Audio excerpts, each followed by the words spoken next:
njala mutagi nyoli omukadde singa ngende njamaliza kubuuza ku bana Uganda so mwenda bakutumiddeko bona boli wanono wenje kubuuza ku muganda wange owenjawulo ntumiddeko muganda gwe bayita Rwanga Bosco ng'osanga matuga opposite ne COVID petrol station nkulamusizzaako ka blaza Rwanga Bosco ng'oli matuga opposite COVID petrol station webale kwagala ggwanga lyo webale kubereramu webale nakussa ssente mu struggle kansubire nti ensi kutambula bulungi weekuume emisege mingi nnyo naye nga nvudde ku ekyo saagala balwisaayo maze okubabuuzaako mwena gye muli n'okubagaliza emirembe kati ndowooza njala tandika n'ekigula bibifunga sinatandika na kigula LUJJI njagala okusooka okwogera ku nsonga zino wammanga ndyoke ngende mu maaso alright mu kusookera ddala njala kutumira ku bannayuganda mwenna abali ku mutimbagano ogwa Twitter njagala obbebaza omulimu gwe mukoze era nga sinasimbula njagala kusombula Uganda bina gy'oli mu nsi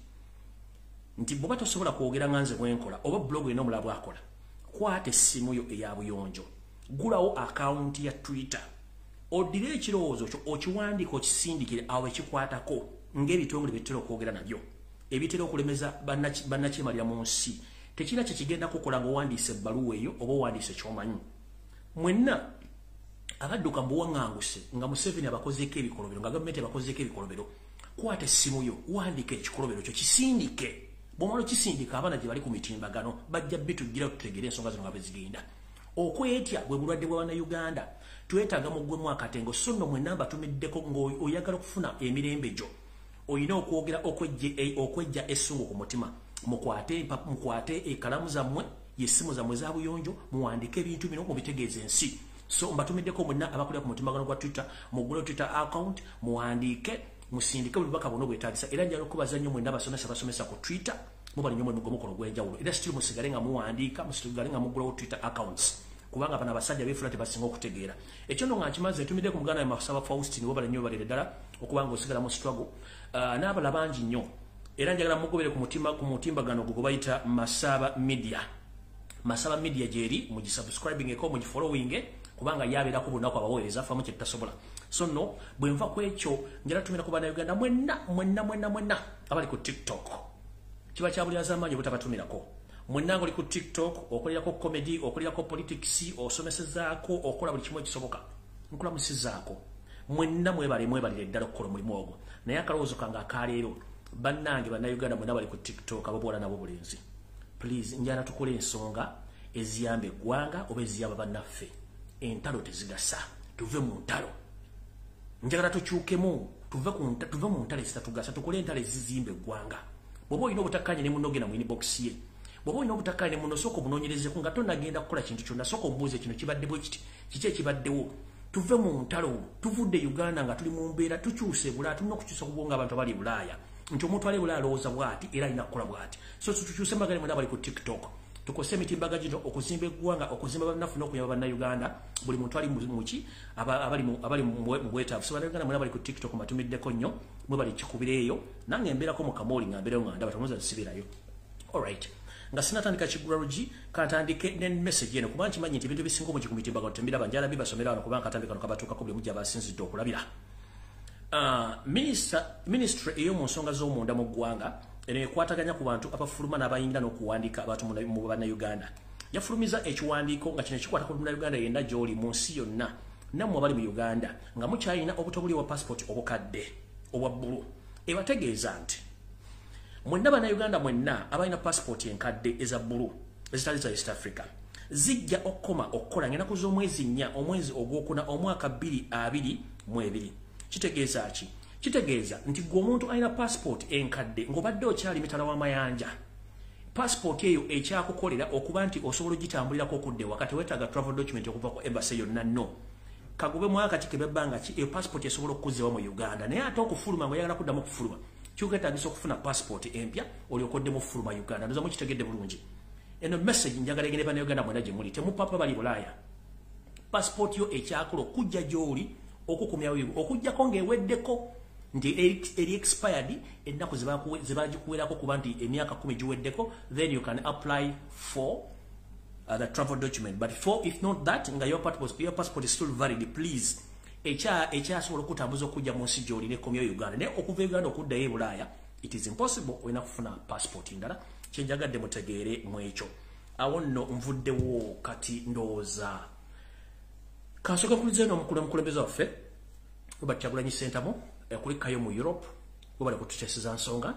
era wano njala bana sinatandika KIGULA LUJJI njala na Uganda mutegeere bulungi nnyo wakati w'ekitakambaga wakati w'epera n'entula waliwo ekitakambaga ku byombi omukulembeza waffe yagenda mu Europe okutwalayo kwemulugunya okutulugunya bana Uganda n'ebikolwa ebyokutobola eddembe ly'obuntu mu Uganda era yatula bulungi nnyo n'ayogera n'abantu abo ngera mu nti abasajja ba NRM bo basasulwa obuwumbi 10 bwakuteeka ku media kuvuma kubuzaabuza na kucyankalanya omulimu bade bagukoze bulungi nnyo naye ate tebatusinga magezi ffe tutegeera kubasinga Kyagulanyi yagendayo NRM n'erandika okwogera ebigabo bingi simanyi biki nga mmanyi okwogera ebigabo bingi nnyo nga tubasirikira ffe manyi kibakwatira lyadde tiriribusa eyeyita Minister of Foreign Affairs Tata Lususu Jejodo nezimusitula n'agenda mu European Union mbwagenze kwongerako nabo ku nsonga ezikwatagana eggwanga Uganda kyokka ekisinga okuswaza nabagaba naye mwetegereze ensonga zino musomesezza abaana bayiza oluzungu omanyi okutegeera era baawula omusajja omulamba Minister omulamba n'ava mu Uganda nga tamanyi muntu gwagenda kusingana nti President wa European tamumanyi bamujjukiza nti wayi omuntu gozza okulaba yoli wali n'alyoka yewombeka ng'essalambwa eri enseke bw'ati neyombeka bw'ati nengoloda amaze okuswala Uganda mutuswazi nnyo to the extent tukyasobola kwewolereza okujjako okuswala obuswazi naye nga mmwe kennyini mwagambye nti Kyagulanyi agenze abazungu tebalina kye basobola kukola era tebalina kye basobola muyamba kati ebyo byonna byakoze byabwerere kati mu mwasitudde Minisita mulamba mu gavumenti ekimpatire taliiwo agenda alinga ajungula bikyogolo byayogedde no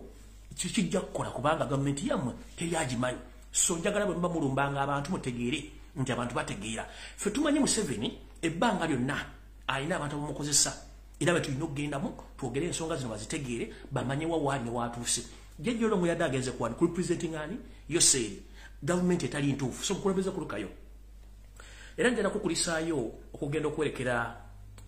kabaka eyakisiza omukono mu ngabo mu bitundu by'esserere kulikayo muwerekera ssebo era we bali kuweesa mukolo kitiibwa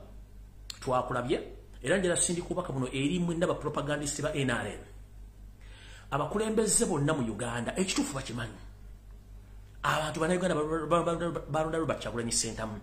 abakulembeze b'ennono bakimanyi mu NRM mukimanyi opposition mukimanyi lwakuba mwebuzaabuza mugamba simanyi onopu eri mu Buganda era abo abazze tulina n'omugo Robert Aragwe yasasudde kitegeeza abantu bamanyi omukulembeze wabo muki omulonde so nno tujja kuddayo ku njogera egamba nti nno okwebuzaabuza si kikulu tulina okwogera amazima omukulembeze kulikayo we bali kuweesa mukolo kitiibwa era kansuubire nti oli bulungi awo nno sigenda kulwawo ngenda kutandika programu nga ntandise n'EKIGULA LUJJI era tumidde ku mwenna abanyumira akanyumiro kono ak'EKIGULA LUJJI njala muntagingire omubaka wange w'Omutyana muganda wange Zaake Francis Butebi njala muntagingire omwami gwe bayita Robert Mao era olwali njagala muwe erinnya eppya naye nga ntandise ne Robert Mao ano kantandikira omukulu Zaake Francis Butebi mukama wange kulamusizaako webale kujja otuusaako engero kansuubira olunayi ndi bulungi era no message njagala giri bannayuganda mwenna Museveni kyasinga okumanya kibayita divide and rule ne diversions era mukulu Zaake ngenda kusaba n'abaganda affe monna bali mu nnupu abagala enkyukakyuka ekintu kya Zaake temukiwa maanyi mukireke commissioner wa parliament bwe kya commissioner tekina kyekyongera ku nnupu bako bannayuganda era Zaake saagala olumutwe oba baweza ba member parliament 15 bakujjemu obwesige still okyali member wa parliament bano kyebaagala okukola kwe kujustifying ensonga yaabwe. We are not here to justify Museveni's issues or Museveni's problems. You are still an elected MP of Mityana municipality. Please let the dogs sleep where they are. Don't wake those dogs up. Zijja kulumira bwerere. Ngenda basa bana Uganda kincho kujjaza kesi mabujja kwa commission. Teba mujje ko bwa MP. Bamujje kali akafo akatayina mugaso kubanga tekale okayambira nupu, tekale okayambira gwanga. So mukulu Zaake njagala otule gulira kisinga kole ebibyo.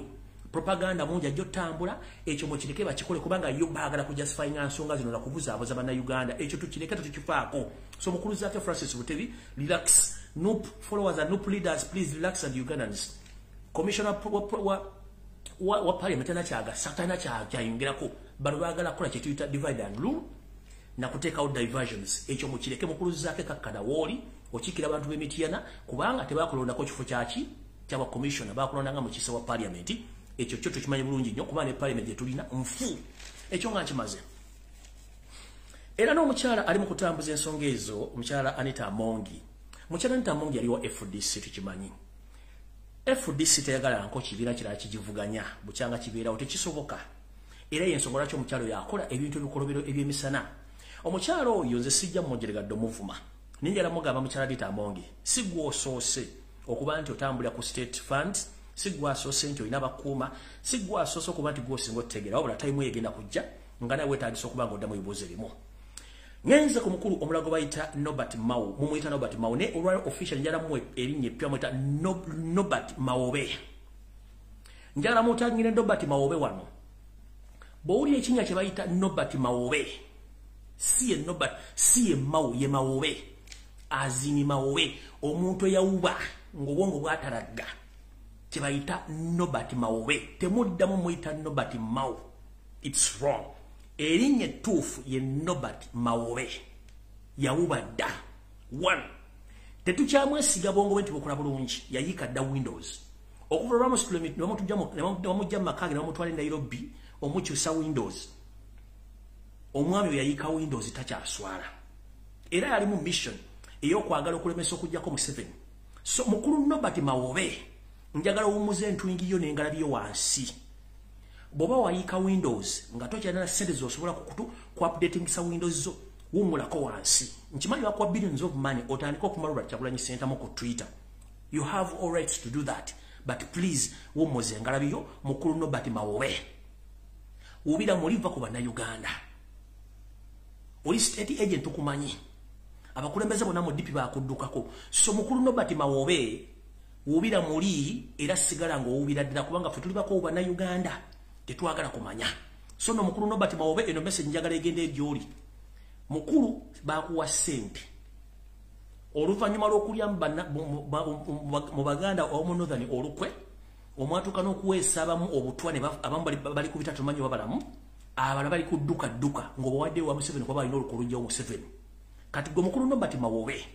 wewumuzeeko kubanga tukimanyi nti essaawa yonna gwogenda okudda mu target ya Museveni ng'amaze okukozesa kubanga ojja kuba tokyalina mugaso so mukulu Nobert Maobe munnange okuziika kujja tukubulya ng'obudde bukyale kubanga fe tukimanyi bulungi nnyo nti omukulu we wakukozesa ne bakuexposinga ebiddako teba birungi era bagenda kuwunzika nga bwe yawunzika abalala so mukulu Nobert Maobe titumulwako nnyo mutegedde bulungi yayika windows takyawera bulungi nnyo so nno njala genda n'ekigwaro kikyaleero era mbalamusizaako mwenna abanyumirwa ekigwaro kikyaleero kakitandike bulungi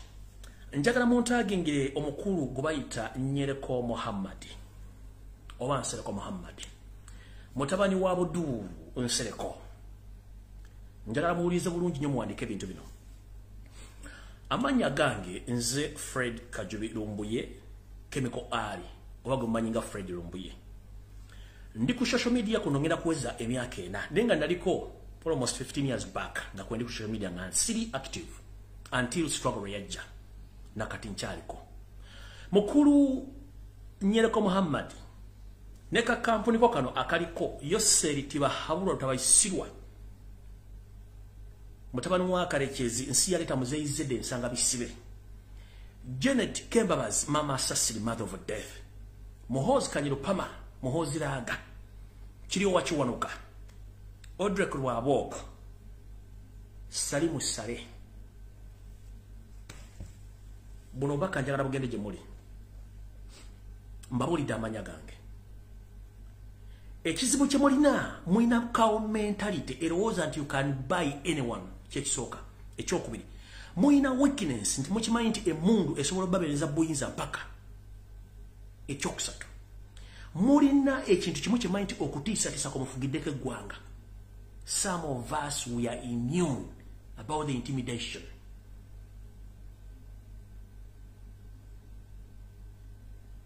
omukulu Muhammad Nsereko amanya gemmenye be bakama abe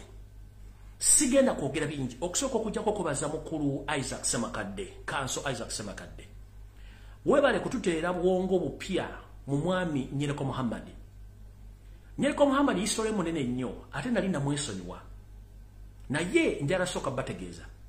ekizibu kye tulina mu Uganda nti abantu abasinga obungi abambala amasuuti twali tulowooza ati basinga okutegeera but unfortunately nyenzo okukola research nga amasuuti gano ndakirole gaali gabafere amasuuti gano gaali gabafere era ng'omuntu bw'akulanga oyambadde suuti alowooza nti gw'osinga okutegeera mu kifo wooli naye nga tugenza okukizula nti amasuuti gano gaali gabafere. Njala kujjukiza abantu bawangalidde mu Kampala Central mwalimu omusajja gwe bayitanga mu Italy akasajja kaali ka nzaalo ya Uganda ndoza ne kitawo wakuba yali mu Italy. Omusajja ono yali mufere nnyo mu Kampala Central ng'abeera mu bitundu bino wammanga okuva Nansana Nankulabye Kasubi Mengo Lubaga Bakuli Namirembe Road Kisenyi mpaka kirira ku Lubiri mpaka mu Kampala Central. Oyo musajja kayita mu Italy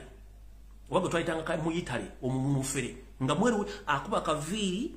ne sige bizigo bulungi nakwata fayiro ye ayogere nimisuka musanvu naye nga bw'omusanga ayambadde naga nti nze ngenda tukuguza ekizimbe mu Kampala automatically sente ogenda zijjayo ng'omusasudde akubbe flat nga alina stamp za buli kyalo alina ne meeting gyatuzanga ya diplomat naye nga nabula nti ba diplomat kati yengeri engeri abatamambala masuuti gye baali batubuzizzaamu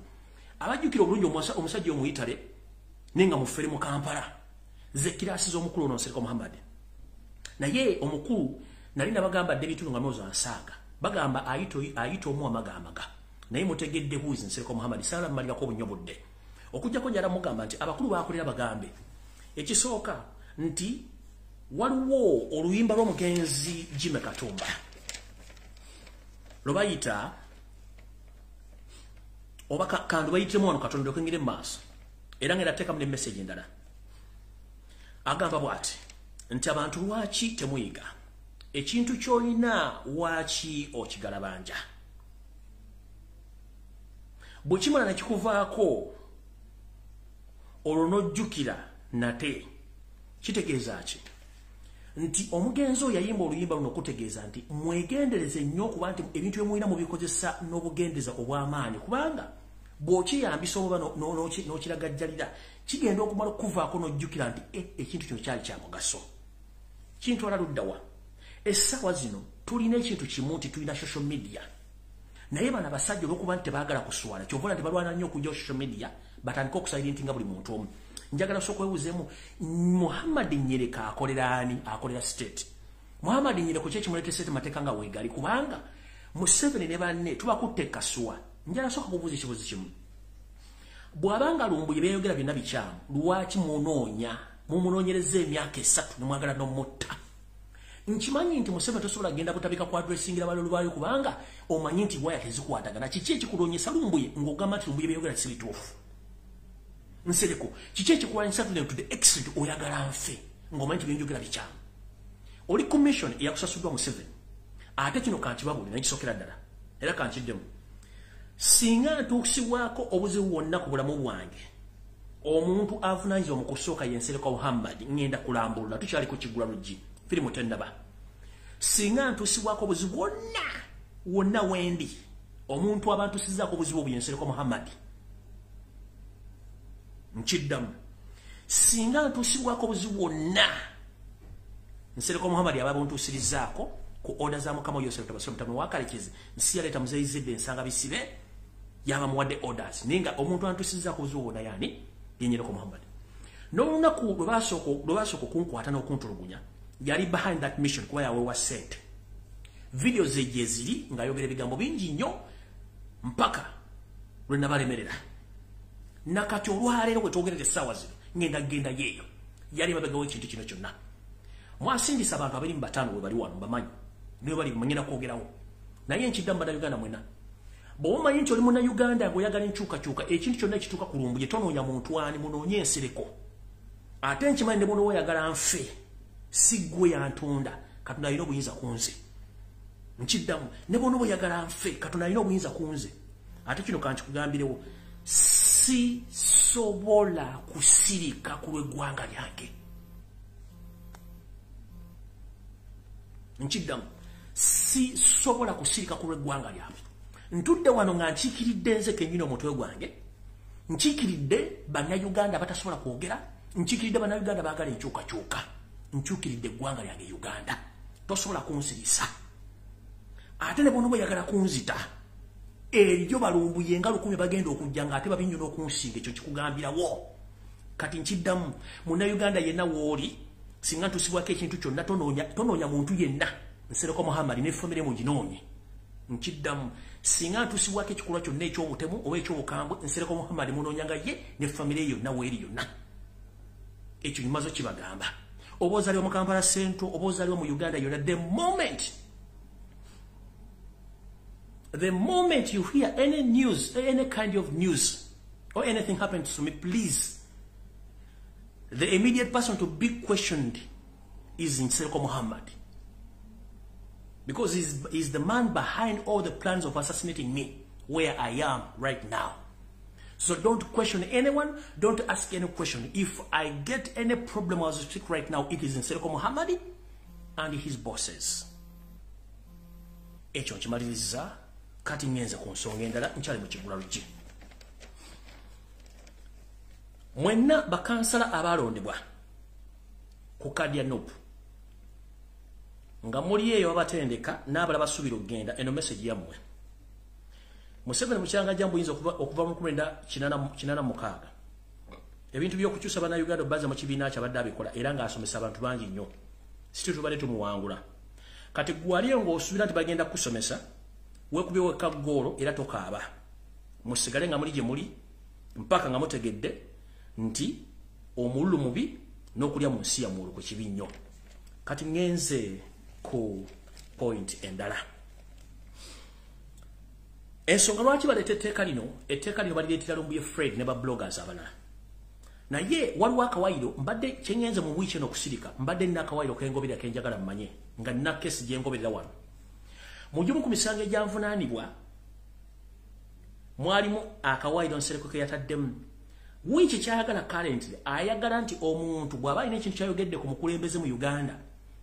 lifuuke etteeka ngera Uganda esobola odishyalingirako ensi endala ne requesting omuntu oyo muzze ewaka. Ngera akawaira kalimu nti omuntu oyo abeera mutujju ku social media oba abeera mutujju.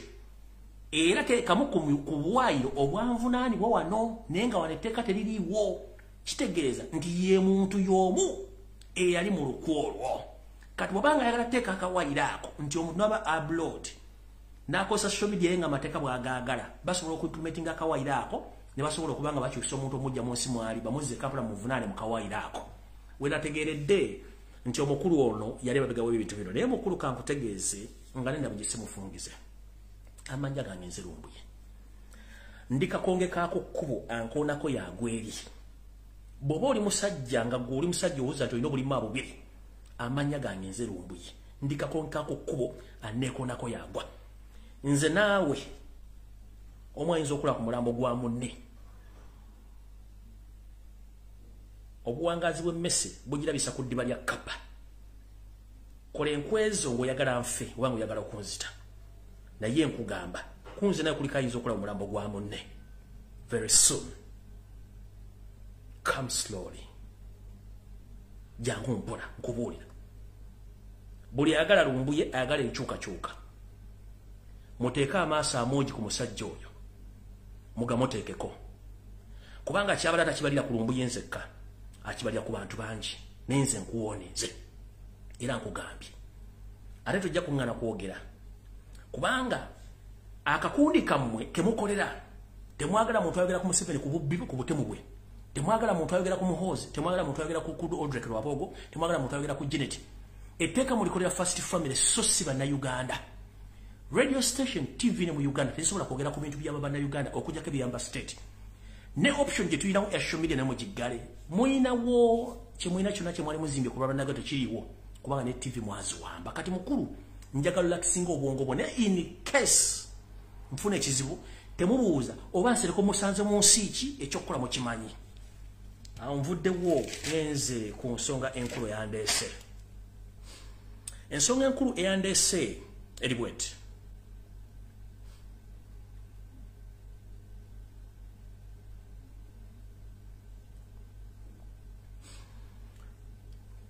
nafunye message eno okuva mu drone zange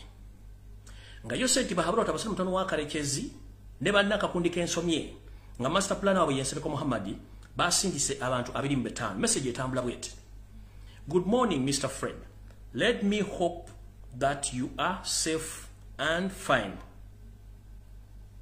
and I would like to inform you, please watch out about your movement. There are 25 people who are sent by the state, controlled by the embassy, and supervised by Yensereko Muhammad.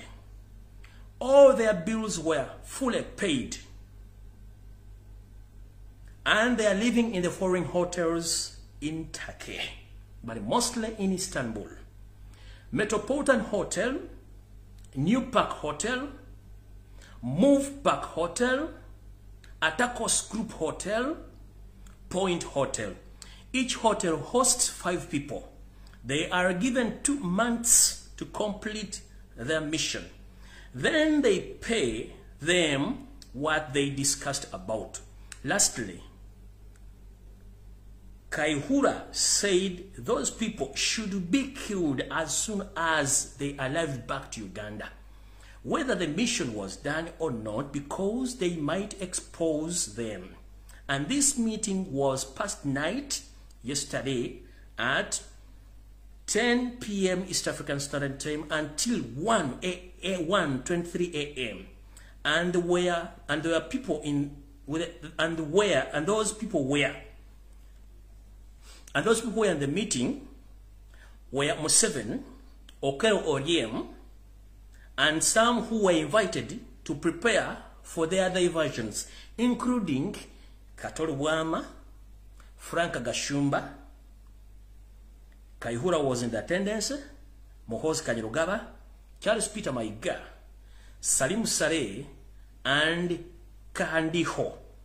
But the reason why they called Rwama and Gashumba, it is to give them the script to talk on the media after their mission is done successfully. And I know, but their boss was about to slap Mbu last time they made a mistake and they messed up their operation. Kanji badire mu luzungu. Angandi bwati. Bwakedde bulungi mukuru Fred Lumbuye. Je baliko jotusake nga lukansuli nti oli bulungi. Munnange njala kutegeeza nti waliwo ekigenda maaso. Ngera basingise abantu 25 okujja kunoonya. Ngera buli kimu kyonna ekikozesebwa okulya okutambula ne okusula byonna byasasuddwa bulungi nnyo. Era nga abantu bano basasuddwa ensimbi okusula mu hoteli zino wammanga. Hoteli esooka bagiyita Metropolitan Hotel, New Park Hotel, Moving Park Hotel, Atakos Group Hotel, Hotel Point. Era hotel zino zonna buli hotel eina abantu batano abagisuzeemu era bagenda kubatambulira bibinja byantu batano kunoonya. Bawereddwa emyezi 2 okumaliriza ekyabaleese era babasasudde bulungi. Era mu nsonga ezabateesezzaako oba abantu ababaddemu abantu mu nsonga ezateeseddwako za kujjawo. Naye mu meeting eno kale KIGULA yabaddemu era n'agamba abantu bano nti batuukiriza mission eno ne batagituukiriza amangu ddala nga bakadda mu Uganda bagenda kujjibwawo kubanga basobola okusomola ebyama ne babitegeeza public okutegeeza eggwanga mu ngeri bano gye bakozeemu ekintu kino. Meeting eno yatandise ku ssaawa 4 ez'akawungeezi neggwa ssaawa 7:23 ez'okumakya olunaku olukeesa olulala. Abantu bano bwe babadde mu meeting eno yadiscusses ebintu bino. Mwe mwaddemu Yoseri bahabura tabasira mutano wa Karekezi nsi yali tamuzezedde ensanga bisibe. Mwabaddemu Okoro Eryem, Katoli Bwama, Gashumba Franka, mwaddemu KIGULA, Muhoozi Kanyarugaba, Muhoozi Raga, Charles Peter Mayiga, Salim Saleh, Abel Kandiho.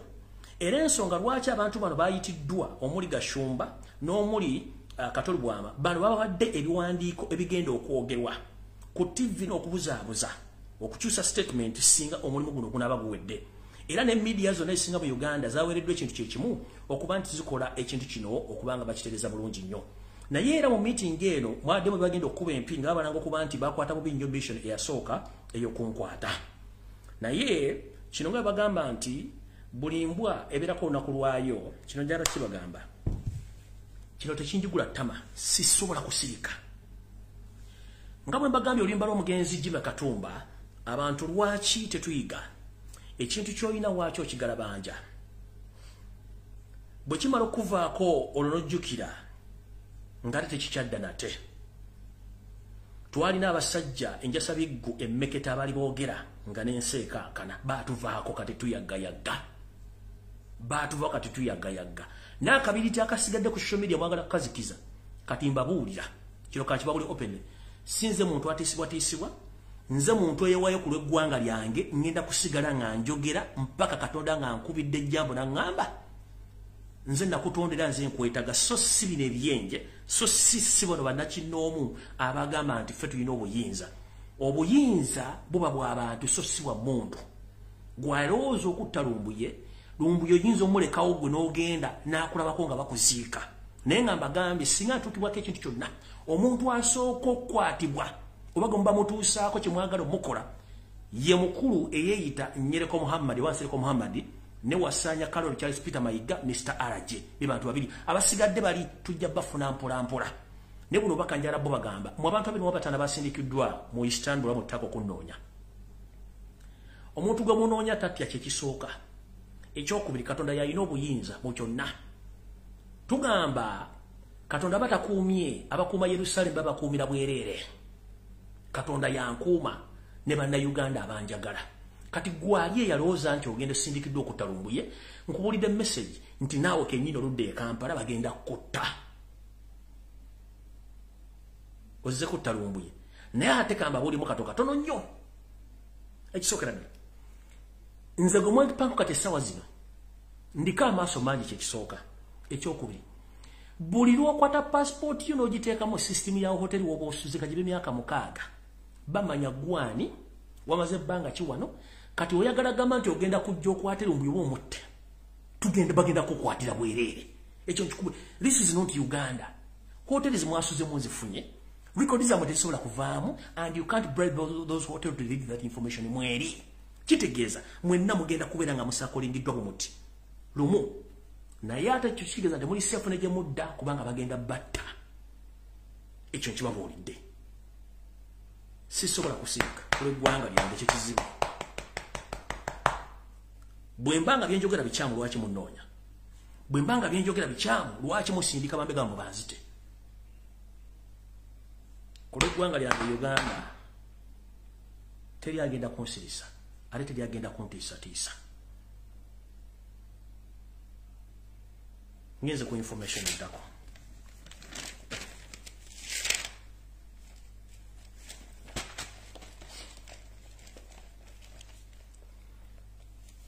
record zisoma bweziti Muhammad Nsereko ebisanje bakamala mu parliament olondebwangako obulu state bukubbira nze omu ku baakuleta mu parliament naye tolina kyokoledde Kampala Central okujjako okwagala okubuzaabuza abantu era tolina kyokoze togulangako wadde eggaali y'omulema mu Kampala Central togulangako wadde ambulance mu Kampala Central tokolangako wadde consultation meeting mu Kampala Central tokolangako wadde demonstration erimu abaana ba P1 baba bannasale togulangako wadde omusaalo mu mizikiti gy'omu Kampala Central wadde omusaalo ate okujjako kwenyigira mu kutunda ettaka lya biki by'emizikiti teri bbiru n'emu gye wali oyisiza ku lw'abasuubuzi abasanga mu Kampala wadde y'amasannyalaze dde okukola ekintu kimu Nsereko Muhammad ebisinga byonna abantu babyogedde sigenda kulwako okoze ebikolobero bingi tolinda wadde wooteekeddwa kuyimirira kuteesa ku tteeka lyonna liteeka mpisa oba kwogera ku bantu njagala kigamba abantu publicly Nsereko Muhammad n'enjaga aginywa ono gumulaba n'enjaga aginywa nga nvudde ku kyokunywa enjaga mukulu ensi ekimanyi bulungi ebyafaayo byo sigenda gendayo nenkugamba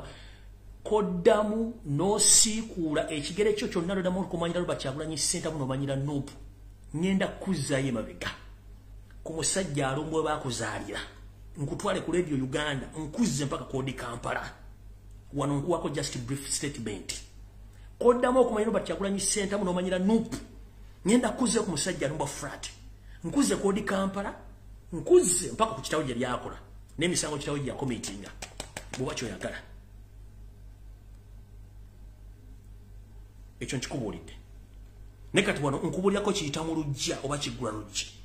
toteekeddwa dde okuyima mu parliament okuteekesa etteekasa n'erimu kubanga wasasula abaana ba NRM bavuma lwa Kyagulanyi center mu bamukola bwe bati sente no bwa mpitirivu ne bavuma lwa Kyagulanyi bamuwemula ne batuuka n'okuwemula nnyina ne bamumula n'omulambo gwa kitaawe nobody care about that ne tusirika nsereko gwe kennyini wakuba munamawuli bamukugambye n'okubwa poliisi teriyo yakuvunaanye n'okyunya abaana bannayuganda teriyo yakuvunaanye bayo kyakatalikawo teri n'omu yali akuvunaanye buli kimu okikoze teri yakuvunaanye tolina wadde kategori wonza kuyimirira kubuulira bantu bintu byonna byonna kubabuulira kubanga oli mukyafu nnyo eyo sigenda kulwayo kujja kutegeeza genda mpola mukulu ogamba nti oli oya njagala ombuli omusango njagala ombuli chambers wateka law firm ya chamber wateka law firm hiyo wagenda n'osoma amateeke makerere ne togenda ku law development center you're not a qualified lawyer toza ngai wadde omusango w'ekiyenje wadde obifuira ddu mu Kampala Central wagezaako kusomesa ku Kolo High teri mwana mu myaka gye wasomesa yafuna first grade taliyo kubanga yo failure tu kati genda mpola tujja kugira obuzinaabo yesagala kulwayo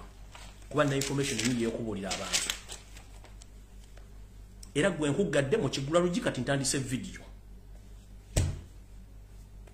bana mukulike mu kigula lujji kibadde kiwanvu muko kati kangende ku information yandese kati gwe muna Uganda ali eyo ngoli mu Uganda njagala okugula amatu n'obwongo otegeere ensi gye tulimu etambula etya ekisookera ddala ebintu bingi bitambula Uganda mutamanyi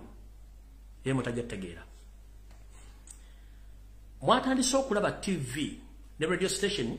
nga zigamba nti Joseph Kony bamutaddeko omuwendo gwa bukadde butano bwa $, bwe bumbi 17 wa Uganda njagala bazza ye mabega mulize ekintu kino mu 1994 mu genocide ya Rwanda Yoseri tibahabura tabasika mutano wa Karekezi nsi yaleta muzeyizedde ensanga bisibe abazungu amba mafia bamuzanyira omuzango bamujja mu genocide yetu yavunaanibwa abavunaanibwa bavunaanibwa n'agenda eggulu n'ateekayo Joseph Kony yennyini nga mwetereddeyo n'akola atrocities z'okutta abantu naye nga abantu bali wammanga bali mu kintu kino omugenzi kazi Mugisha Muntu Kiza Besije Tinyefunza n'abala bebali mu command biseeyo ne balyoka bakusalira omwana wo mu northern ne Katonda n'apata abali ku orders za Yoseri tibahabula tabasira mutano wa Karekezi nsi yaleta muzeyizedde essaawa zino omusajja ono akwata ssente z'eggwanga ne byogaggayo n'abiwa abazungu mafia okumusiiga akazigo n'okumujja ku misango agenda okudduka oba okutuuka wali nga tewakyala misango muvunaanibwa njagala mugende ku kibanja ky'ensi yonna ekinoonyerezebwako abantu abanoonyezebwa musanke eggulire nti koli bamutaddeko ssente bwe ziti mujja kumanya kyembagamba byatandise mpolampola akakodyo kaakano abasajja bano abamu baagala kudduka ne bakimanyi nti baddukira ICC egenda bakwata Museveni bakimanyi bulungi nti yali mu Kony kati batandise okuleeta ekibooziboozi nti baagala batadde obukadde n'obukadde bakwate Kony bamaleetere balina Kony gwe bazimba gwe bagenda okujjayo bamupresenting mu public nti Uganda yakutte Kony era ne ssente babego baziwa nti yamuleese ne Kony gwe bazimba wali era ali mu kusoma system ngabo yatambula buli kimu kyonna bamuleeta mu presenting amala mu presenting bamutwale mu Hague bamuhandling over there oli ayogere buli kimu kyonna nga ajjako Museveni omusango gonna ng'omusanga agwezza ye n'ekibinja ekyaki kyagamba ekyabayekera kiba kitegeeza Yoseri okutta abantu mu Northern Uganda abakuvuddemu automatically nga tewali muntu agenda muvunaana. Hope everyone is copying this information. Nkiddamu bwe bakola mu genocide y'e Rwanda bagenda omukolera bamuggyeko kitegeeza abantu be bonna basalimu sale nabo babaviiriddwako emisango gino gyonna baba bamaze okubalongoosa bulungi. So let nobody lie to you or deceive to you. This move of Kony is well planned by the white mafias who are planned to clean Museveni's name and his generals who killed millions of Ugandans in northern Uganda in the names of Kony. Museveni is Kony himself. Right now they are planning that mission because that gentleman, even he went on to go to Central African Republic to talk with that gentleman. He went to Cameroon and other countries. Ekintu kino bakikola nga mutunula ne bamagenda kumala bakibatere mu face bakibatere waawo nga bulijjo kanjala bagamba ekintu kye bakoze bagenda kuleta Kony gwe bezimbira nga musomeseza story yonna nga bagimusomeseza biche byaliwo kino ogenda kyogera bo kiti ogenda confessing bwoti kitegeza Museveni baba mujje mu kintu kino ne bajjeno bonna bana basalimu sale bamugisha muntu basejjusa bonna babajjemu ngasigadde ali kilini abatakyalina musango bani abakirimu muzuku seme twejamwe ngaba mujja mu genocide ya bamujja mu genocide ya Rwanda 1994 na kino bakifulaninze ba mafia bibo nabo ne bakifulaninze kati ekyo nga kiwedde mu kitegedde bulungi kya Kony ngenze maaso ne information endala eno message njagala ekende bana Uganda bonna banakazadde n'abayina abaana n'abasubira ofuna ebizibu ebyenjawulo kunaku olwa Sande kunaku olwokuna meeting yatula mu State House Nakasero ngekuliddwa Janet Kataha Museveni ne mutabani we eyamuwasiza muwala we obaita Odrek Lwabogo ne planning ebintu bino bamanga eri okuli bana Uganda nga business gye boogerako yali ya body organ business bagenda jikula batya bani abagirimu kyekigenda okukolebwa na biki tuula kalira owulirize bulungi balina okunya ku lwendo lw'amazzi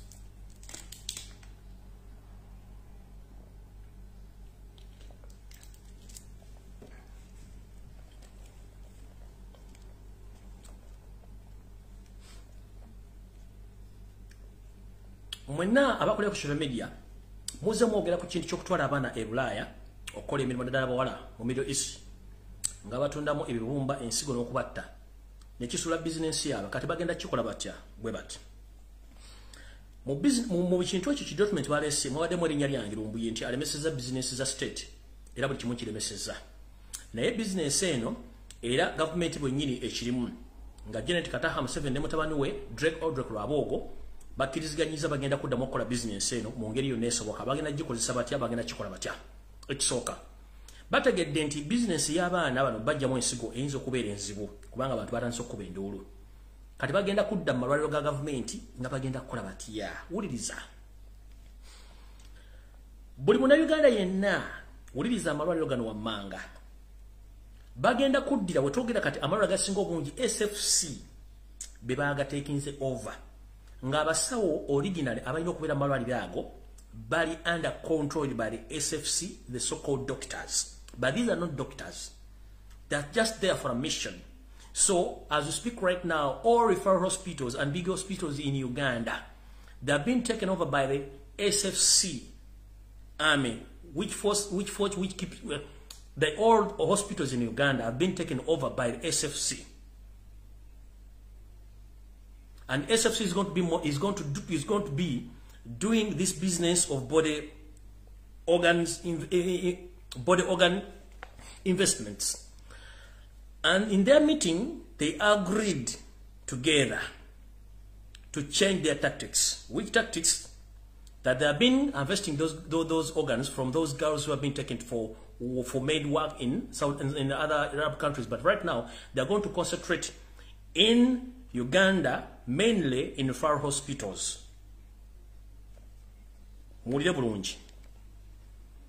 SFC egenda twala obuvunanyizibwa era nga abasawo bonna bali malwaliro gano tebagenda kukkirizibwa kubanga bakola ku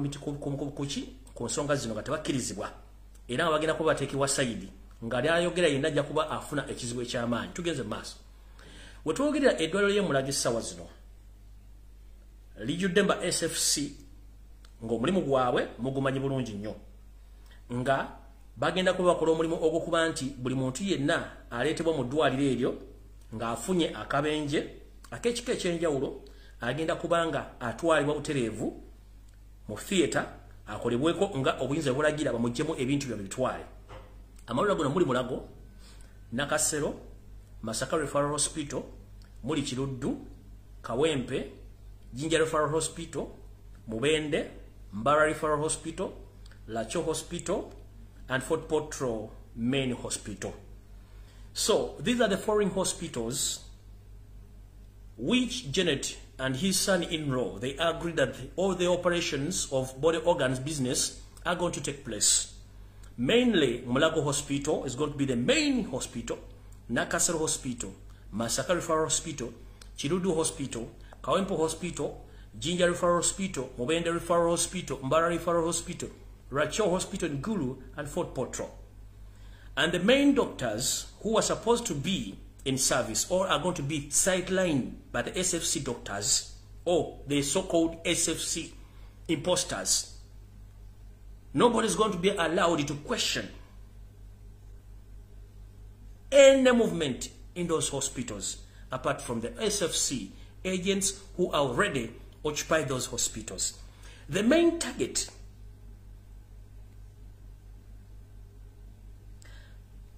they are the people who are going to be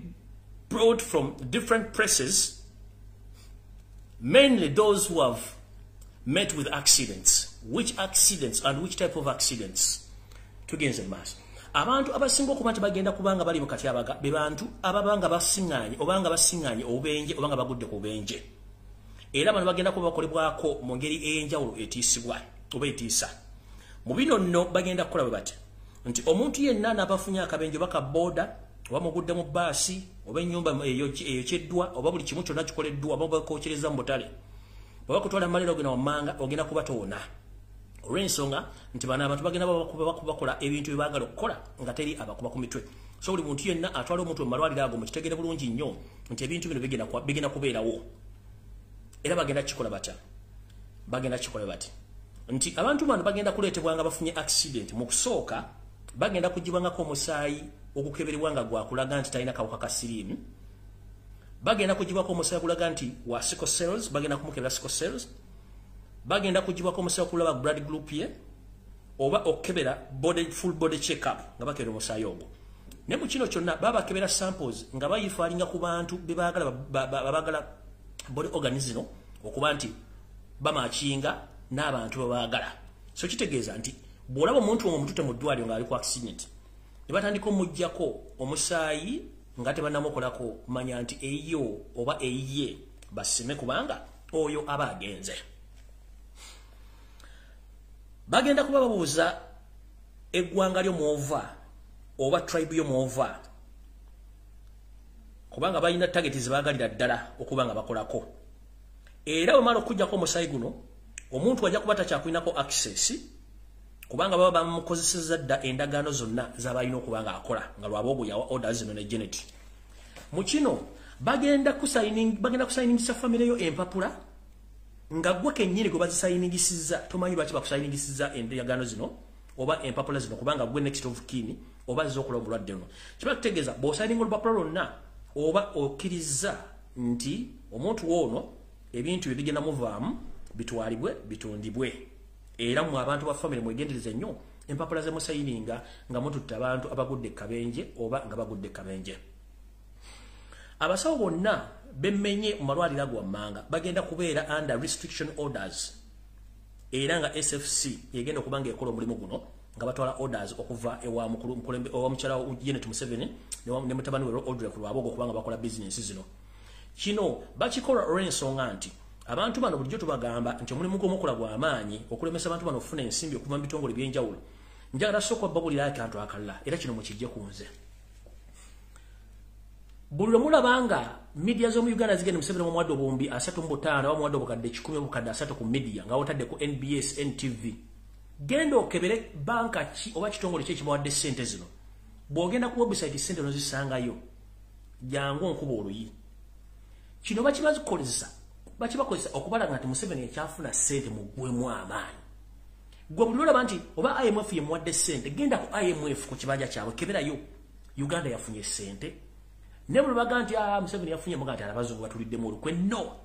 buli bateekayo ekintu ku media genda okebere ekintu kino gye kiri ku mutimbagana gwa Twitter oba ku website yaabwe kubanga Museveni akubisa ebintu bingi. Bw'aleeta ekintu kino nakiteekawo bw'ati gwe nolowooza ati abasajja batuvudde munno abasajja balo kimoki bana abasajja tebalina ssente okumanya tebalina ssente kati lindako owulira embaga eno business bagijjamu ssente empitirivu jjukira bikola underground tebiri official nti bimanyiddwa biri ku black market family eno esanze obuzibu nti tebakyalina ssente bazina mu bizimbe neziri ku shore accounts oba offshore accounts ngizimu tebakyasobola za accessinga wetwogerera muhoozi kanyirupama muhoozi laaga yagenda e Rwanda mu kibuga Kigali okusinkana omukulembeze waayo General Paul Kagame okwogera ku nsonga ez'enjawulo era n'alemererwa nadda kati wetwogerera essaawa zino omukulu eyakuba Kagame MP yayagala okugenda okusinkana Kagame bateese ku nsonga ki ekimutwala si kugula booda nedda banoonya way out bawulira Uganda etokota gwatamanyi nti Uganda etokota gwomanyi way out esooka nkitegeddeko nti Museveni ne famire ye n'abakulu abamu gavumenti ensimbi ezisinga obungi baziteeka Rwanda mu bizimbe n'ensimbi enkalu eziri mu banka zaayo bano abalina ensimbi ku offshore accounts mu banka ennene mu nsi yonna accounts z'abayisinga obungi zaasibibwa nga ne visa cards ezisinga obungi ba visa cards za ATM ziri frozen tezikyasobola kuvaako nsimbi kati olwokuba nti tebalina access ku ssente zaabwe ziri mu ggwanga erya Rwanda n'ensimbi eziva ku bizimbe byabwe balina okukola bukubirire okulaba nti bakkiriza Kagame asobole okubakkiriza bafune ensimbi zaabwe okuva mu ggwanga eryo kyekitwala Jerusalemu Sale okuba amavi wansi jjukira Kagame yagamba omwami no Jerusalemu Sale wankuba empini nja kufuna anytime ekitwala ono kwe kwegayirira oli naye mujjukire temujja kula mawulire gonna nti yamwegayirira bamusebe olwo ebira byamu kisenge naye ngo nekimutwala kwe kuba nti omukulu ono bambi bamusaba ensimbi zaabwe eziri ero nabazifune bazikozese wepona ensimbi eziva mu bizimbe byabwe basobole okukola ki okubanga bazifuna kati nkubuulidde bano famire zaabwe visa ATM card zaabwe ziri international zonna ziri frozen tebakyasobola kufuna ssente balina ssente zifuna mu kubba Congo na kugenda kusaba omusajja nti munnange twetwaga ssente eziri wano zetwateeka wano ate nga ono omusajja naye yali abalinda dda tebakyasobola kuakisesinga ssente zaabwe yensonga lwaki nti Kagame yabagaana okubawa ssente zaabwe era ne mukozi bwe yajja yakootakoota mu Gaalumonde yakima ebifaananyi nga tewali kyankulaakulana kyeyali agenze okukima mu ggwanga eryo kati kyekisitudde Salimu Sale agende yegayirire omukulu nejjukira amubanja oluyiro yamukuba era n'amuwoninga nti wali mukwata kajja bajjootuka so no mukitegedde bulungi kubanga tebalina ssente ziddukanya gavumenti bimulaba bakola okuteeka abantu n'okubabba ekiro n'emisana bino abikola mu linnya ly'okufuna ssente nga tebalirina era mukitegedde bulungi nnyo nakyo mukitegedde kati bannayuganda mwenna abasuubula n'abatambulira ku ngendo empanvu mu Uganda mwegendereze nnyo mu biseera gye bujjawo katono eno security alert mu kanyomero ke kamu okufuna abantu abafuna accident okubatwala mu malwaliro gano bajjamu ebyomunda byabwe Yoseri ne banne ne mutabani wa Odrek Lwabwogo nga bakozesa akabinja ka SFC n'abantu baabwe bapulaninga okukola kye tuyita omutego abali bakozeko omutego mu Buganda mugumanya Abaganda batega enkwale abagamba tugamba nti agamyuka akasolo gegamyuka n'omuki gegamyuka n'omutezi wetwogerera essaawa zino tubinda bindogenda biseera eby'enkuba tuba tugenda mu museenene w'omwezi ogwokuna abasajja bano n'abakazi banoonya engeri y'okutta mu bannayuganda ku nguudo empanvu mwasanjala ng'ekigenda okusuula emmotoka zino kigenda kubeera ki bagenda kutayiminga ebiseera by'enkuba batandika okuyuwa oyiro ku nguudo mwasanjala ddala ku buserengeto nti emmotoka oli agenda okuvuga emmotoka ogikwatamu nga tekyasobola kusiba ekiddako ebeera nnome ya kigo naye ng'emmotoka eyiwe beegudde already mu bbanga eritali awala nnyo wabeerawo abasajja n'abakazi ababalindidde ambulance n'emmotoka eza buli kika ezisobola okukima abantu bano ababa bafunye obuvune n'abafunye abafunye obuvune abafudde okubaddusa bunnambiro mu malwaliro okukola bizinensi eno ey'okuggyamu emitima ebiwoowolo n'ensigo bizinensi yaabwe egende mu maaso so no mbategeeza mwenna abavuga ku ngendo empanvu eziyingira mu kufuluma eggwanga mu biseera by'enkuba mwegendereze nnyo bayinza obbatega akakolyo kano ne mukagwamu ne mutandika okufa ng'ebiyenje naye nga mbagambye we banaakolera ekikolwa kino wajja kubanga mu bbanga ttono nnyo okuvaabo mu kilomitas nga 2-3 nga waliwo ambulensi waliwo emmotoka nga zisobola okujja nekima abantu bonna ne zibateeka ku mmotoka ezibatwala mu ddwaliro bayiwayo nga buli agenda tasobola kufuluma munnange abaakoze eki aba awedde nga takyasobola kukola kintu kyonna oba ogenze era nga ensi ogisiibudde.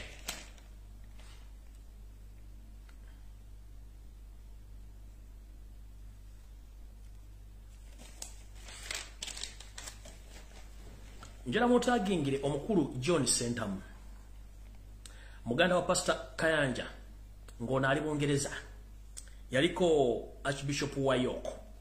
nenga ali mu parliament esokerwako mu ggwanga lya Bungereza kiki ekibatabudde Museveni mpulira bulungi nnyo munnenga bagamba ati Museveni bwakozesa amala n'akutta bannayuganda kibalina okutegeera wetwogerere essawa zino omukulu Kakwenza yalabisa Museveni to the extent ndi ensi yategera Museveni mutulugunye njagala babuuza lwaki amawulire ga Kakwenza ag'okutulugunya gavudde mangu ku media kubanga Museveni abadde alina abantu be mu buli kitundu kyonna ekyensi ewali TV ennene wasasula ensimbi amawulire gatayitawo naye aga Kakwenza gayitawo era n'asasula galeme kuyitawo nnyo kumuswaza. Weebuuze lwaki Kakwenza bamala okugamba nti bamukubye n'adduka n'afuluma eggwanga oba Kakwenza bamutulugunya n'afuluma eggwanga ensi yonna yabeera ku bunkenke okumala wiiki nnamba oluvannyuma amawulire gavaako ng'ate ye main target yaffe y'okutulugunya abantu. Museveni yasasula ssente empya n'enkadde naye ate alina baakosa batasasula. Kino kyajjidde mu kaseera nga Kakwenza era amawulire ge gayita ku BBC era ne gasomebwa kutulugunyizibwa era n'afuna interview. Kino kyanyiza Yoseri tabasira mutano wa Karekezi n'akubira omukulu Sentamu namugamba nti olw'okuba mmanja ensimbi ebbanga limaze nga sikusasula yensonga lwaki omukulu ono yafunye BBC okuba teyisa amawulire ago kumutulugunya.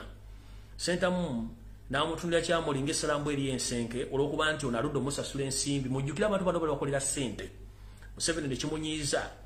troni yange yantegezezzaako nti ono yabadde mukawufu ng'omususa era n'agamba this useless idiot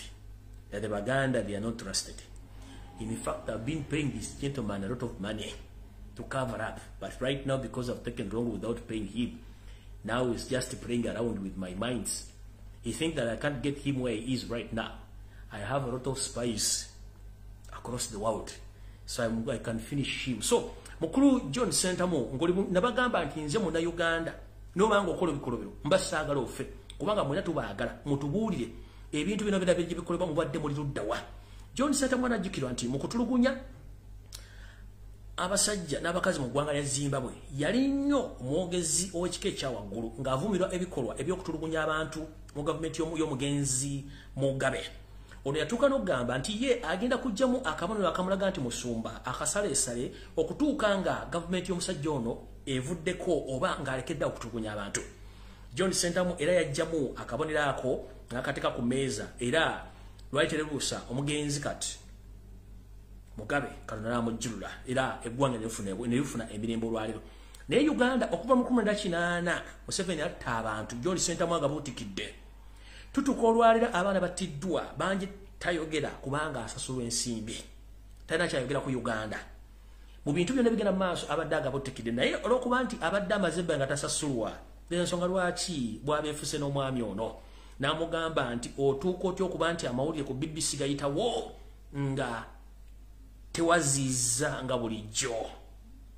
Kitegeeza nti ne Kakwenza yabadde alina olukusa olusobola okuyingira mu House of Commons oba mu Parliament ya Bungereza ng'atesizaamu ensonga zino olw'okuba nti omwami ono gy'ali y'ensonga lwaki nti teyasobodde kuyingira mu Parliament ya Bungereza kwogera nsonga zino. Mujjukire omwami ono alina n'abayindi bangi nnyo byawe bizimba amini byali yabasasula okuba nti bali mu Parliament ya Bungereza ne mu byobufuzi bya Bungereza abatasobola kukkiriza kintu kyonna kiva Uganda kuyitawo okutuuka mu Parliament ya Bungereza wadde ku namba 10 okuba nti byogererwako.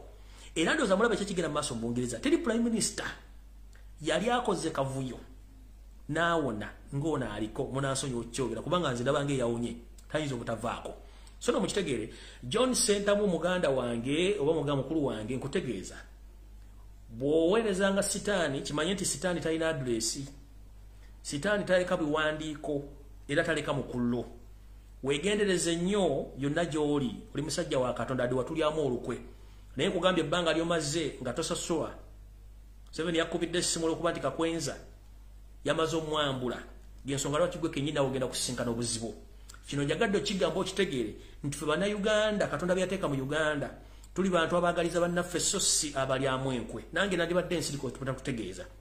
oyinza okuza nti oli Bungereza naye jjukira n'omugenzi Sir Edward Mutesa Frederick Luwangula yafiira mu ggwanga eryo era ng'abaali mu kworu yennyini gobadde oweereza ono Yoseri Babalota abasini mutono wa Kalekezi nsi yaleeta museyizedde so nno okalyadda kaddadda envunyu ogirira mu kateko n'ekulinda mu kofini n'ekubwebwena njagala obeere mwegendereza nnyo kuba omugendo tubuulya byonna ebyabadde ne Museveni nga mulina obitubuulira nga tutebenkeza eggwanga lyaffe gye bujjawo katono kubanga ono abuulukuse munda envunyu zimulya ne gavumenti yagwadda lwakuba nti tebamanye mujjukire nti abantu bano bamaze ebbanga nga bakolagana omusajja ono n'abantu bangi nnyo abeekwese we twogerera eggwanga livunze muliraba mu Uganda tuli omwali mu kweyiya byo naye ng'ekituufu kiri nti entambula si nnungi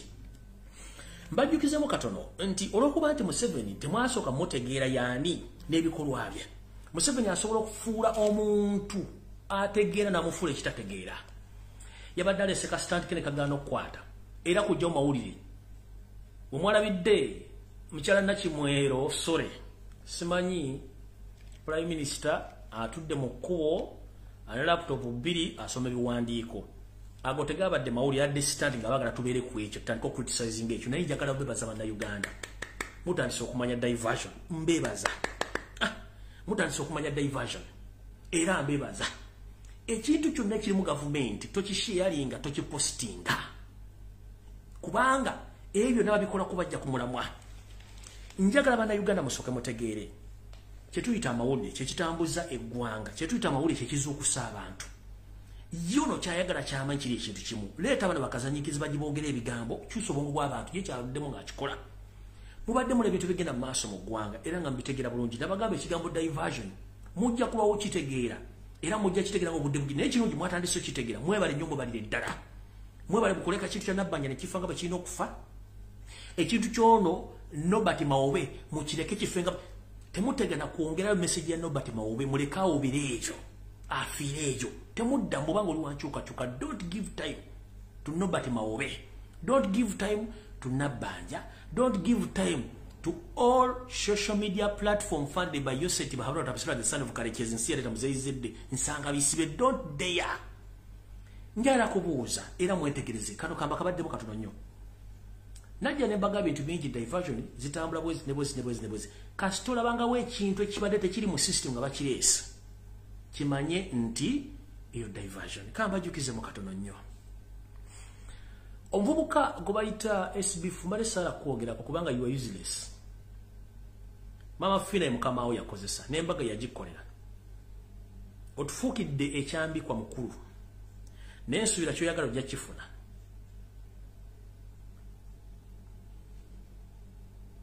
kyoyagala ojja kifuna gwe mu Uganda yonna gwogenza okukola nti gwasinga otegeera lwaki buli lwotambula okugenda okukola amawulire oganoonya bamawongwa bokka abantu abasiimuka waya boonoonyamu amawulire okubuzaabuza bannayuganda wasooka n'oleeta omuvubuka oli yali kubukedde amanya ngeerabidde yalinamu kasoti saketi katono nnyo n'omupromotinga n'omujjanko interview ng'oyogera ebintu by'ekisiru omwogeza ebintu by'ekisiru ng'ojja abantu ku mulamwa oyo n'avaawo amutegere omuvubuka amanya gagenze bamuzika recently yafa twali tuli awo ng'omukulu era tuleetedde Charles ne mukwano gwange Aisha n'abagatta ku mukolo ogwa Valentine n'abafuula nnyo ekintu ekyamaanyi ennyo n'akipromotinga ne kigaana kyagaanyi naye mukulu gw'olowooza bannayuganda tebategeera nti okolera Museveni njagala bannayuganda mwena mulowooza ekintu buli mulaba ekintu gwono teriyo bantu bannayuganda basobola kuyamba balina bwongo era aleeta bamongo abalina soti saketi baleeta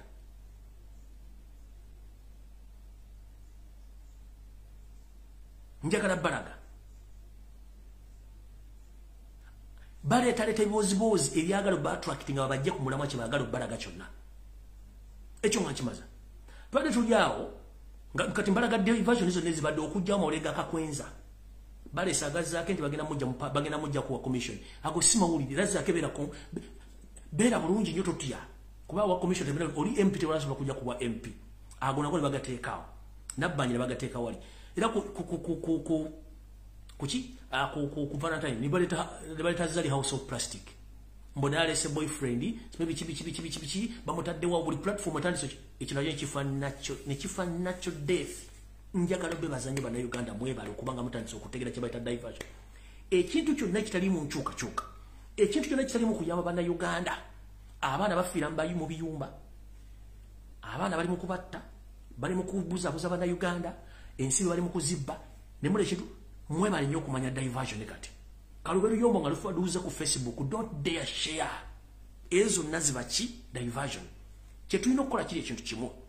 tufokasinge ku kuwandiika tufokasinge ku jje mazima era njalo ko bazabana Uganda mwenna ntinzo omulimo ogwange almost 70% ngukoze ntia nayagala mutegere kibaita constitutional rights zamwe kyetuyita freedom of speech freedom of expression kyetuyita okwogera ng'osobola okwogera omukulu Isaac akasema kadde mwamulabye ekintu kyakoze kyetuyita freedom of speech you need to speak out mulaba ensenzi kulaakulanye balina obuvunaanyizibwa ku nsi abasobola okwogera bannayuganda mulina ekigambo kimu you can't speak mutya nze nina sina muntu maze emyaka ena sikola kubanga njogerera ggwanga niyo omusajja najja nakuba n'okwogera mbakubiriza bannayuganda muveeyo musobole okwogera ku nsi yammwe ekyokubatiisatiisa tekijja kukola mulina eddembe okwogera ekyo kyo njagadde nkibateekemu nti mukifunye era mutandise okifuna akatengo mukajjeemu you have right to speak mulina okwogera ezo diversion ezimu temuddamu kubeera mu diversion kamubabale musimanyi zali house of plastic naye azze maya ayogera ng'amayembe ga nnamba naye azze ali awo abuzaabuza abantu musimanyi asinga laavu ku myaka 5 gy'ogendamu oli ku mutabani wa myaka 27 gw'oyagala obuzaabuza abantu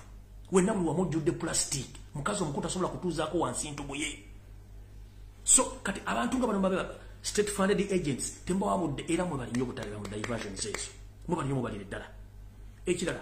ekintu kyonna kiva ku NBS teekawo kifaananyi kya Kyagulanyi oba kifaananyi kya tocha temutegana mwababeera mu comment njalo bebaza ekintu kimu buli lwabayo na propaganda ba diversion teekawo ekifaananyi kya president teeka ekifaananyi kya tocha teeka ekifaananyi ky'abaana bawambiddwa abali makomera ekigambo kibayita freedom of speech freedom of expression omwana eyabadde mu kkomera n'ategeeza guti openly guti kyamunyiiziza n'omunyiiza kubanga akimanyi munnayuganda bw'oyogera ensi egenda kuwulira njagala kubuuza General Guti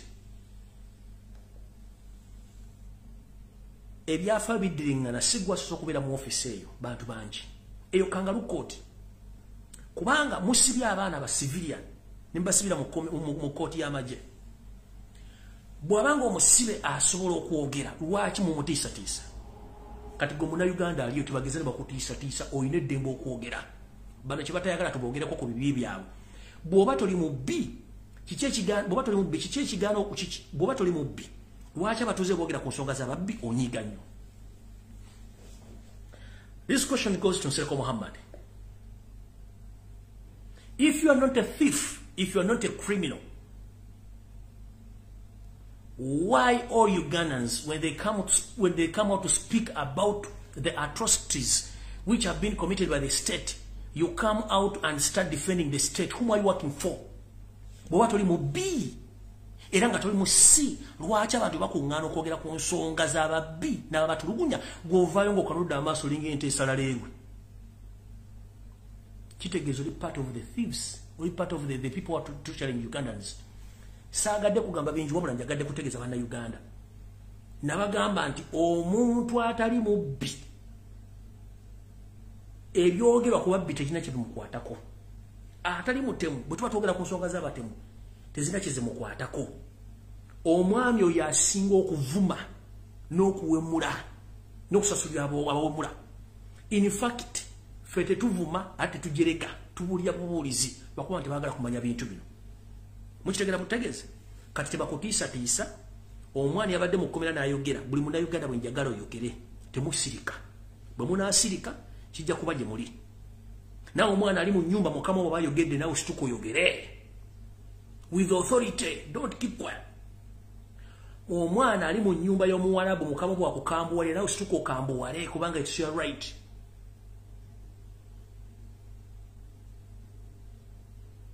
You have to speak for yourself. Baleme kunyiga bitoliro n'osirika. Muyina okwogera. Ne bwe osirika omuntu n'akulekana n'osirika n'ekintu kyonna nga toziza musango ate kambabuli ekyo teweetondanga ku musango otakoze kuba ne Katonda baakulaba. Omuntu takunyigirizanga n'osirika kubanga lw'osirika agifuula advantage. Okusirika kibi kubanga kikuviiramu obusungu n'okola obutemu. Nkiddamu. Okusirika kibi kikuviiramu okunyiiga n'okola obutemu. Ne buli lw'oyogera ekigambo kikuva ku mutima otowolokoka n'omanya ky'ogenda okuddako okukola. But bw'osirika ennyo n'otuuza ebizibu ku mutima obaluka lumu nga bomu oyinza okukola ekikolo ekiyinza okutwala n'okuba kusoma emyaka 750. Kati kiba kirungi nnyo ne weeyabya. Mukama wako bw'oggoli akuyisa bwe mugambe no, enough is enough. Stop torturing me. Stop abusing me. Kyogera kitegeere. Mwogere amazima googere. Buli lw'osirika oba okola nsobi. Kuba kino nkibabuulira ekisinga okubeera obuteeta obuzibu omuntu bw'asirika bw'abaluka agenda kukola kintu eki nti amunyiza agenda mmotta, which is wrong. Tetwagala muntu ateekebwa kuteekwa mu 10 myaka 3 nga you can speak. Buli lw'oyogera ovaako ekiruyi ku mutima kwe kutita okweyabya. Ne buli lw'osirika n'opampiga buli kimu ekikubeera ekintu kikukwata mu kiganti yo omusajja andiko ye wakisimujja onookwata ekisono omufumita n'omutta. It is a mistake, please. Ekirala bw'obanga okola ekintu n'owulira nga tekijja kite kobe ng'oli mu kiyumba oli ku mulimu n'owulira nga olina tension n'owulira nga tokyasobola okukola ensobi, please resign, va ku mulimu oba guleke. Era mmwe abanenya abaana busime baddusa ebiyumba bamu, please temukikola. Although manye eri abaddukayo nga tebalina buzibu naye please abaana tension gye baliko n'obutakola bulabe. Let those kids be. Atakolerako muwala bw'oba muyindi. Don't speak mu meeting y'abaana bakola mu biyumba. Atakolerako muwala oba atakolerako muyindi mu meeting z'abateesa nga bakolera abayindi n'abawalabu toyogera toteesa. Don't. Nkiddamu. Atakolerako muyindi n'atakolerako muwalabu mu meeting z'abaana abaana abakolera temuteesa musirike. Omuwalabu akulisa emmere ya nnaku nnya nga bagikuttemu ng'olaba mbalira ku nsaliya ne bagikwatamu n'onaalula nazzaamu omenyera onaalula ku kifi n'akizaamu famire onaalira ku lusaniya ne bagikunganya ne bagizza mu firiigi. Ono omwana ajja okulyako after 2 days. Kabeere juice nga munywedde mutaddemu omenyera gye bagoba mutera waawo. N'akola 24 hours. Omusajja n'amboggolera n'amuyira amazzi. N'akola buli kimu. Mukiddamu omuntu atakolako mu nyumba ya Muwarabu atakolako mu dduuka lya muyinda mu kampani ya muyindi bwe bana abaana bakola mu kampani ze baba bateesa sirika. Keep quiet. Keep quiet. Gwolaba okwata smartphone yo ne freezinga n'oginyiga amapeso sindike message negaana n'oginyiga restart n'onyiga. What about omuntu wali akola 24 hours?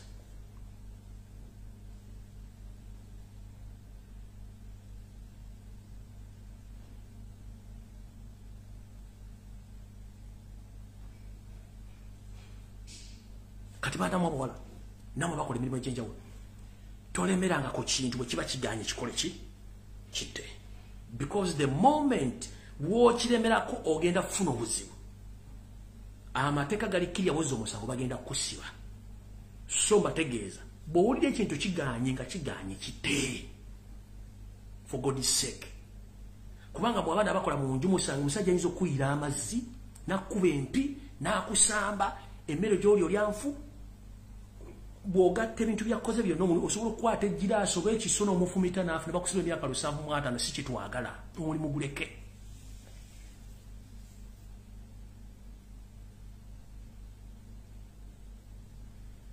So anytime bwe mulaba koni nga zze bamuleese nga nfundikira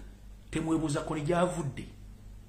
Balina obwo gwe bazimba. Kyekyo kibozibozi kye baleese balina obwo gwe bazimba.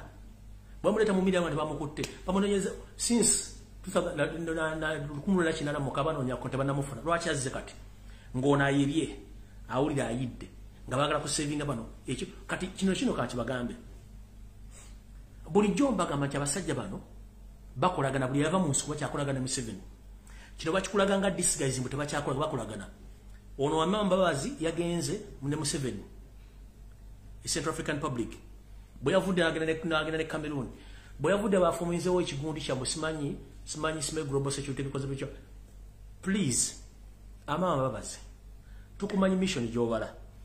tukubye muhozi kanyiro pama to the extent he can't stand anywhere baagala kuleeta gutume bakusetinga bakuleete but mukulu gwosinga okubeera omukyafu wakola mu state research n'otugabana Uganda you are on record and you are not a Ugandan toli muna Uganda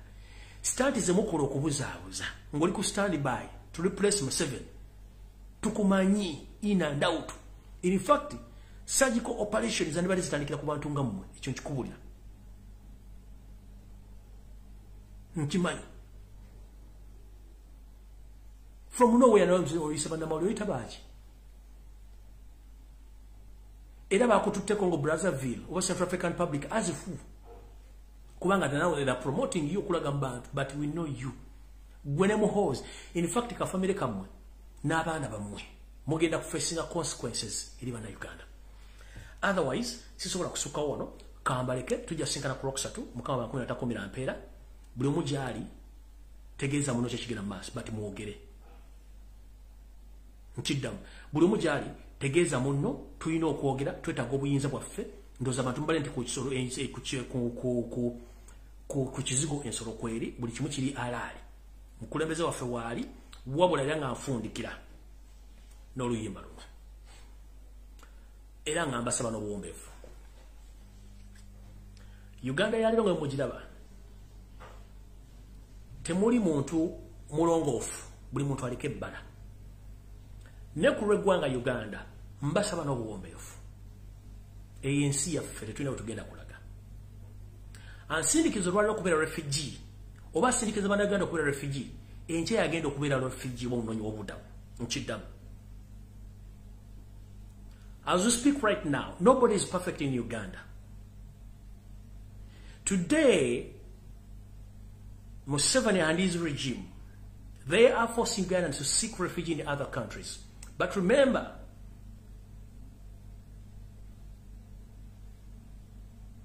anytime, anywhere, Museveni and his family, they are going to be refugees as soon as possible. So he's forcing us to seek refuge in another country. But soon or later, him and his family, they're going to be refugees too. But that's not the cause. The cause is we are all Ugandans. We need our country. Stop torturing Ugandans and stop killing Ugandans. We are all human beings. And we have all equal rights to Uganda because it's our motherland. Mukume abakulembeze abakyali mwensa. Abanyiigera bakyagulanyi sentamu ku bintu ebiri personal. Mujjukire tulina okukyusa ensi. Abanyiigera bakyagulanyi sentamu nga mulinako akasajja olw'okuba yava from nowhere okufuuka kyali. Sitaani mumweyambule muveeko. Nkiddamu bannabyabufuzi abanyiigera bakyagulanyi sentamu olw'okuba nti yava gy'avudde n'afuuka leader of opposition oba president mukikola mbukyamu. Sitaani alina effujjo mukikomye. N'abaamunyiigera olw'ensonga zammwe ez'obuntu nga mwali mulina kye musuubira mu ye nammwe sitaani abambukeko. Kyagulanyi muntu gwe tulina ffenna asobola okutugatta bannayuganda. Kyagulanyi muntu gwe tulina yekka asobola okwagala Uganda nga Katonda bw'ayagala abantu be yatonda. So mukumerwa Kyagulanyi sentamu kyenva maliza nga mbagamba nti ekintu ky'olina lwaki okigalabanja kimala kukuvaako olw'ozuukuka ng'ebiseera ebisinga tekikyadda nate. Mukumerwa Kyagulanyi sentamu kulwa Katonda n'ensi yange. Mwagale nnyo ensi yammwe okusinga ekintu ekirala. Nammwe abacunya bannammwe olwaleero kijja kukyenkya nga gw'ogenda okucunyizibwa. Naye ng'ate oyagala nnyo bakutaase oba bakusonyiwe nga weerabidde ebikolwa bye wakola banno.